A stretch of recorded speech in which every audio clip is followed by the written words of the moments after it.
ఉత్తరప్రదేశ్ రాష్ట్రం ఆగ్రాలోని ఓ గ్రామంలో ప్రేమ జంట పొలంలో రహస్యంగా కలుసుకున్నారు. వాళ్ళను గ్రామస్తులు రెడ్ హ్యాండెడ్ గా పట్టుకున్నారు. సమీపంలోని ఆలయంలో ఇద్దరికి వివాహం చేశారు. ఆ తర్వాత నవవరుడి వెంట వధువును పంపించారు. ఈ సంఘటన ఆ ప్రాంతంలో చర్చనీయాంశంగా మారింది. వీరిద్దరూ ఏడాది కాలంగా ప్రేమలో ఉన్నట్లు చెప్తున్నారు. ఈ విషయం ఇద్దరి కుటుంబ సభ్యులకు కూడా తెలుసు. ఫతేబాద్ లోని ఫాల్తువాపురా గ్రామానికి చెందిన లక్ష్మణ్ సింగ్ షాబేదా గ్రామానికి చెందిన ప్రీతి ప్రేమించుకున్నారు. లక్ష్మణ్ ఓ మొబైల్ దుకాణంలో పనిచేస్తుండగా ప్రీతి బీఎస్సీ పూర్తి చేసింది.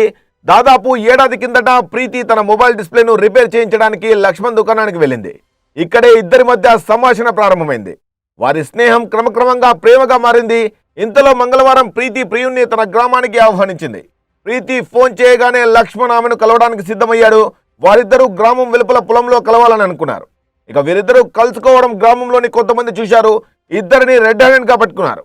ఇరు కుటుంబాలకు ఫోన్ చేశారు. అయితే లక్ష్మణ్ కుటుంబం అక్కడికి రావడానికి నిరాకరించింది. 4 నెలల క్రితం వేరే అమ్మాయితో నిశ్చితార్థమైనట్లు లక్ష్మణ్ తెలిపాడు. అందుకే తన కుటుంబ సభ్యులు రావడం లేదని చెప్పాడు. దీంతో వీరికి పెళ్లి చేయాలని గ్రామస్తులు నిర్ణయించుకున్నారు. గ్రామానికి సమీపంలోని ఓ దేవతాలయంలో లక్ష్మణ్ ప్రీతిలకు పెళ్లి చేశారు. ఆలయంలో దేవుడి సాక్షిగా పూలమాలలు మార్చుకున్నారు. అనంతరం అమ్మాయిని వరుడి ఇంటికి బైక్లో సాగనంపారు.